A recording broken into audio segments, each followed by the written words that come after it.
Анонимдүү алкоголиктердин күнүмдүк ойлонуулары. 3-түн айынын 9-у. Кудайдын ырысы.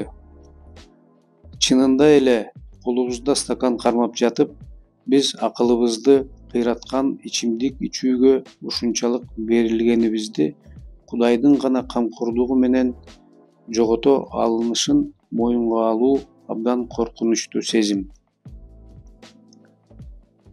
Мага Кудай ырысынын иш-аракети, Кудайдын камкордугунун жана жетекчилигинин көрүнүшү.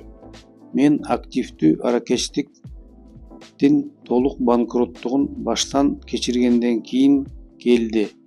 Менин жашоомдогу маңыздуу нерселердин баары жок болду. Мен анонимдүү алкоголиктерге телефон чалдым. Ошондон бери менин жашоом эч качан мурункудай болбой калды. Ошол өзгөчө учур жөнүндө ой жүгүрткөндө, мен рухий түшүнүктөрдү таанып, кабыл алганга чейин Кудай менин жашоомдо иштеп жатканын билем. Айнек чөйчөк Кудайдын ушул бир аракети аркылуу ташталды жана менин сергектикке болгон сапарым башталды. Менин жашоом Кудайдын камкордугу жана жетекчилиги менен уланууда.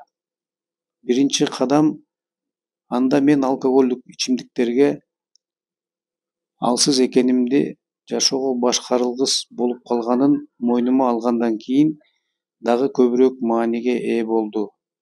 Бул мен үчүн өмүрдү сактап калуучу, өмүр берүүчү анонимдик алкоголиктердин коомчулугундагы күнүмдүк жаңы өмүр.